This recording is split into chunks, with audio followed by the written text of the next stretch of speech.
Excuse me, junior ഡിസപ്ലയർ mister Anandakuttan. എന്തേലും കളപ്പുരക്കൽ രാഘവമേനോൻ മകൻ ആനന്ദക്കുട്ടനല്ലേ? അല്ല, ഒന്ന് കൺഫേം ചെയ്താ. ഞാൻ Zubair. I am from global India travels. ഞാൻ അതിന്റെ റീജിയണൽ മാനേജറാണ്. നിങ്ങളുടെ റിലേറ്റീവ്സ് ആരെങ്കിലും ജർമ്മനിയിലുണ്ടോ? അങ്ങനെ ചോദിച്ചാ അമ്മ പണ്ട് അച്ഛനായിട്ട് പിണങ്ങിട്ട് നേരെ ജർമ്മനിലേക്കാ പോയത്. അവിടെ നേഴ്സാണെന്നാ കേട്ട് കേൾവി. അവര് 3 മാസം മുമ്പ് അവിടെ വെച്ച് മരിച്ചു. അത് ശരി. അപ്പൊ അതും തീരുമാനമായി. എന്ത്? അല്ല, പറഞ്ഞും അറിയുകയും ചെയ്യാതെ അതും തീർന്നു കിട്ടി. I am sorry. ആ വിവരം ഞാൻ അറിഞ്ഞു കാണുന്നു വിചാരിച്ചു. അത് പോട്ടെ സാറേ, അറിഞ്ഞാലും അറിഞ്ഞില്ലേക്ക് ഒരേപോലെ തന്നെ. അതിലൊരു ബ്രദറുള്ള കാര്യം അറിയാമോ? ബ്രദറാണോ സിസ്റ്റർ ആണെന്നൊന്നും എനിക്ക് അറിഞ്ഞൂടാ. ഇവിടുന്ന് പോകുമ്പോ അമ്മ ഗർഭിണിയായിരുന്നു എന്നാ കേട്ടത്. ഇതൊക്കെ എനിക്ക് 3-4 വയസ്സുള്ളപ്പോ നടന്ന കഥകളാ. അതുകൊണ്ട് തന്നെ ഫ്ലാഷ് ബാക്ക് മൊത്തം എനിക്കൊരു കേട്ടുകേൾവിയാ. എന്ത് തന്നെയായാലും നിങ്ങൾക്ക് അവിടെ ഒരു ബ്രദർ ഉണ്ട്, ആകാശ് മേനോൻ. ആര്? ആകാശ് മേനോൻ. അയാൾ നാട്ടിലേക്ക് വരുന്നുണ്ട്, നിങ്ങളുടെ അടുത്തേക്ക്. അമ്മ ജർമ്മനിയിൽ സെറ്റിൽ ചെയ്തോണ്ടാവും അയാളുടെ പാസ്പോർട്ട് ജർമ്മൻ സിറ്റിസന്റേതാ. അയാൾ ഇതിനു മുമ്പ് ഇന്ത്യയിൽ വന്നിട്ടുമില്ല. അതുകൊണ്ട് ചേട്ടൻ എന്ന നിലയ്ക്ക് അയാളെ സ്വീകരിക്കാൻ താല്പര്യം ഉണ്ടോന്നും ഉണ്ടെങ്കിൽ താങ്കളുടെ ബാക്ക്ഗ്രൗണ്ട് അറിയിക്കാനും പറഞ്ഞ് ഞങ്ങളുടെ ജർമ്മനിയിലുള്ള ബ്രാഞ്ച് ഓഫീസിൽ നിന്ന് ഫാക്സ് വന്നിരുന്നു. അല്ല, ആ കക്ഷി ഇപ്പോ ഇവിടേക്ക് എന്തിനാ വരുന്നത്? അതൊന്നും എനിക്കറിയില്ല. താങ്കൾ സ്വീകരിക്കാൻ തയ്യാറുണ്ടോന്ന് അറിയാനേ ഫാക്സിലുള്ളൂ. ആലോചിച്ചിട്ട് ആ വിവരം എന്റെ ഓഫീസിലൊന്ന് അറിയിക്കണം. അല്ലെങ്കിൽ എന്റെ മൊബൈലിൽ വിളിച്ചാൽ മതി. ശരി. ഇതിലെന്താ ഇത്ര ആലോചിക്കാൻ? എടാ, സ്പോട്ടിൽ തന്നെ ആളോട് പറയണ്ടേ ഐ ആം റെഡി. അതിന് ഞാൻ നിന്നെ പോലെ വിട്ടി കുഷ്മാണ്ടല്ലോ. എടാ, ഇങ്ങനെ ഒരാള് ജീവിച്ചിരിപ്പുണ്ടെന്ന് ഇത്രയും കാലം ഈ അമ്മയമ്മന് ഓർത്തില്ലല്ലോ. ഒരു ചില്ലിക്കാശിന്റെ ഗുണം എനിക്കുണ്ടായിട്ടില്ല. ഇപ്പൊ അമ്മ മരിച്ചപ്പോ ഈ അനിയ സാഹിബിന് പെട്ടെന്ന് ഇങ്ങനെ ചേട്ടനോട് സ്നേഹം തോന്നാൻ എന്താ കാരണം? അതൊക്കെ അറിഞ്ഞിട്ട് മതി സ്വീകരിക്കണോ വേണ്ടേന്ന്. അപ്പൊ നീയാണ് ഈ ലോകത്തിലെ ഏറ്റവും വലിയ വിട്ടി കുഷ്മാണ്ടം. എടാ, നീ ഇപ്പൊ പറഞ്ഞില്ലേ ചില്ലിക്കാശിന്റെ ഗുണം ഉണ്ടായിട്ടില്ലെന്ന്. ആ ഡയലോഗ് അവൻ അവിടെ കിട്ടി, നിന്റെ അനിയ സാഹിബിന്. ഈ രക്തബന്ധങ്ങൾ തമ്മിൽ അങ്ങോട്ടും ഇങ്ങോട്ടും നടത്തുന്ന ഒരു ടെലിഗ്രാം പ്രോഗ്രാം പോലത്തെ സാധനം ഉണ്ടല്ലോ, അതിന് പേരെന്താ? ഈ എലിപ്പനി എന്നൊക്കെ പറയുന്ന പോലെ. എന്താ അലോപ്പതിങ്കിലും ആവട്ടെ, അതാണ് ഇവിടെ സംഭവിച്ചത്. അപ്പൊ അവൻ തീരുമാനിച്ചു ഇത്രയും കാലം തെണ്ടിത്തിരിഞ്ഞ് നടന്ന ഈ ഇന്ത്യൻ ചേട്ടനെ ജർമ്മൻ ഡോളർ കൊടുത്ത് പണക്കാരനാക്കാമെന്ന്. അതല്ലെങ്കിൽ ഇതേ ജർമ്മനിൽ നിന്ന് ഫ്ലൈറ്റ് കയറി എത്ര പേര് നമ്മുടെ മഹാരാജ്യത്തേക്ക് വരുന്നു. അവരൊക്കെ അവിടുത്തെ ഓഫീസിൽ നിന്ന് ഇവിടുത്തെ ഓഫീസിലേക്ക് ഫാക്സ് ചെയ്തിട്ടാ വരിക. ഏത് പച്ചക്കറി ഫ്ലൈറ്റ് കയറിയിരുന്നാലും അവരും ഇവിടെ കൊണ്ട് തട്ടും. അവനെ പറ്റി അയാളെന്ത് പറഞ്ഞല്ലോ, ഒരു വാച്ചിന്റെ പേര് വെച്ചിട്ട് ജർമ്മൻ സിറ്റിസൺ. അതാണ് മോനെ നിന്റെ അനിയൻ. ഈ ജർമ്മൻ സിറ്റിസൺ എന്നൊക്കെ പറഞ്ഞ ഈ കൊച്ചി മേയർ എന്നൊക്കെ പറയും പോലെ ഭയങ്കര സംഭവം. ഒരു കാര്യം ഞാൻ തീരുമാനിച്ചു. നിമിത്തവും എലിപ്പനെയൊക്കെ വെച്ച് നോക്കുമ്പോ ഞാൻ നന്നാവണ ലക്ഷണമുള്ള കാണുന്നത്. ആ സ്ഥിതിക്ക് അവനെ സ്വീകരിക്കാൻ ഞാൻ റെഡിയാണ്. അങ്ങനെ വെറുതെ സ്വീകരിച്ച പോരാ, അവന് വേണ്ടി നമുക്ക് കൊച്ചു ജർമ്മനി തന്നെ ഒരുക്കണം. ഏത് തറവാട്ടിൽ നിന്നാണാവോ ഫണ്ട്? എടാ, വരുന്നത് കാശ, അപ്പൊ കുറച്ച് പലിശ എടുത്താലും കുഴപ്പമില്ല. എടാ, അവൻ ഇവിടെ ലാൻഡ് ചെയ്താ പിന്നെ നീ ആരാ? നീ മറ്റൊരാളാ. പിന്നെ ഞാനാരാ? അതെന്താ കൊയിരാളാ? എടാ, അതല്ല, അവൻ വന്നു കഴിഞ്ഞാൽ അന്ന് മുതൽ നിന്റെ പേര് ആനന്ദക്കുട്ടൻ എന്നല്ല, ആനന്ദരാജാവ് കുട്ടൻ വലിയ കോയിക്കൽ വർമ്മ പിഷാരടി തമ്പുരാൻ ഭ്രാന്തി. എന്തോ വലിയ തെറി കേട്ട പോലെ. ഷൂട്ടിംഗ് നടക്കുന്നത് അവിടെയാ. ഇവിടെ വായി നോക്കി നിന്നാലേ വൈകുന്നേരം കാശിന് വരുമ്പോ എന്റെ വായിരിക്കുന്ന പുളിച്ച തെറി കേട്ട് വായി നോക്കി നിൽക്കേണ്ടി വരും. ഹായ് നിമ്മി. ഇവിടെ വായും പൊളിച്ച് നിൽക്കാതെ അവിടെ ചെന്ന് രാജാവിന്റെ രാജാവുമാരുടെ പുറകിൽ കുന്തം പിടിച്ച് വായും പൊളിച്ച് നിൽക്കണോ? ഭരിക്കാൻ വരില്ലേ? എന്ത് ഭരിക്കാൻ വരില്ലെന്ന്?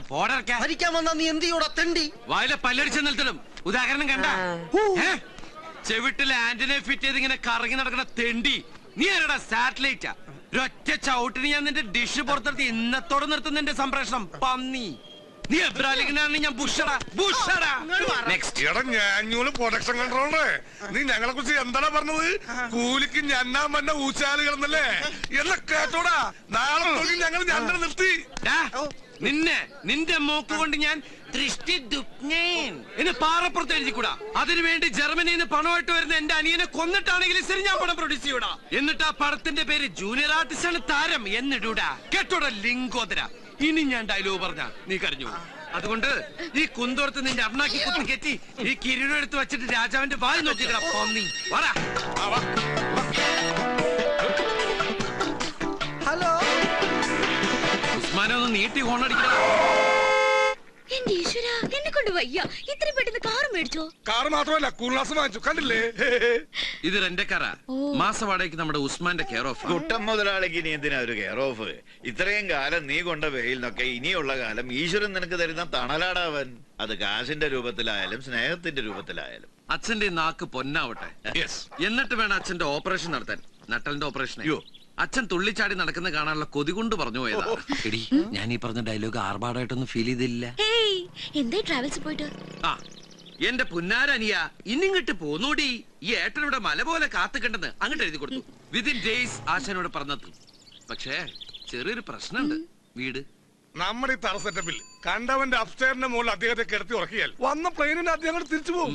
അതുകൊണ്ട് മിനിമം ഒരു AC റൂമും ഒരു യൂറോപ്യൻ ക്ലോസറ്റ് ഉള്ള വീട് തന്നെ ഏമാത്രം. European closet എന്തിനി? യൂറോപ്പിൽ നിന്ന് വരുന്നവൻ പിന്നെ എവിടെ പോയിരിക്കൂടാ? പക്ഷെ നമ്മുടെ നല്ല സമയമായതുകൊണ്ട് ഒരു വീട് ഉഗ്രൻ ഒത്തുവന്നുണ്ട്. അത് 5 മാസത്തേക്ക് പക്ഷെ പകുതിയായിട്ട് 25,000 കൊടുക്കേണ്ടി വരും. ബാക്കിയുള്ള സെറ്റപ്പ് ഒക്കെ ഒപ്പിക്കാൻ ഞാനൊരു 10,000 രൂപ നമ്മുടെ കളക്ടറേറ്റിലെ രാമേഷേട്ടനോട് പറഞ്ഞ് അറേഞ്ച് ചെയ്തിട്ടുണ്ട്. പക്ഷെ ഈ ഒരു സംഖ്യ എന്റെ കൊയിരാളക്കുട്ടി വിചാരിച്ചാലേ സാധിക്കൂ. ഞാനോ? നീ മാറിയേ. നീ പറഞ്ഞ അവൾക്ക് വിശ്വാസമില്ല. എന്റെ എനിക്കൊരു ഇമേജ് ഇല്ല. ഉള്ള ഇമേജ് ഈ ഓഞ്ഞ കൂളിംഗ് ഗ്ലാസ് വെച്ചപ്പോ തന്നെ പോയി. വന്നേ, കുറച്ചേരാ പുഴയിലേക്ക് നോക്കിന്നോ. ഞാനാ കാറി കയറി അച്ഛൻ്റെ അടുത്തിരുന്നോ. നീ ഇങ്ങോട്ട് വന്നേന്ന്.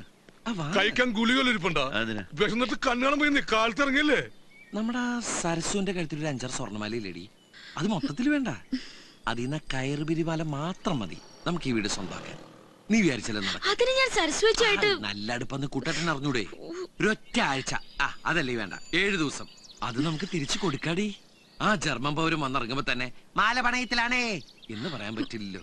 അതിനുള്ളൊരു സമയം മാത്രം മതി. അല്ല, അതെന്റെ മോള് ചെയ്തേ പറ്റൂ, അല്ലെങ്കിൽ മാനം കെടും. നമ്മൾ ഇന്ത്യക്കാര് മാനം കെടും. എനിക്കത്ര പറയാനുള്ളൂ.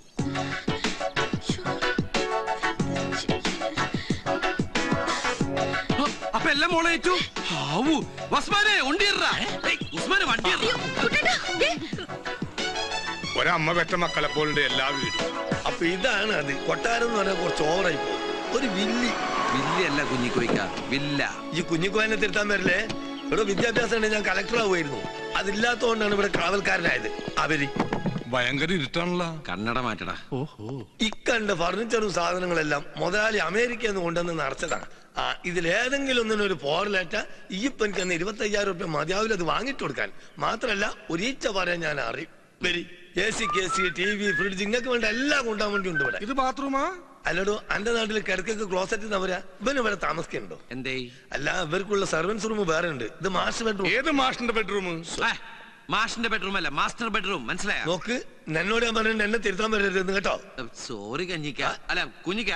നമ്മുടെ ഈ ബാത്റൂമിൽ കിടന്നു കുളിക്കാനുള്ള സെറ്റപ്പ് ഉണ്ടാ? ഓ, കിടന്നു നടന്നൊക്കെ കുളിക്കാം. ഇനി കുളിച്ചുകൊണ്ടിരിക്കുമ്പോ ഇറങ്ങി ഓടണം തോന്നുകയാണെങ്കിൽ അതും ചെയ്യാം. ഒരു മുണ്ട് കൊടുക്കാന്ന് മാത്രം. അത് ഞമ്മക്ക് വേണ്ടിട്ടല്ല, നാട്ടുകാരെ പോലെ.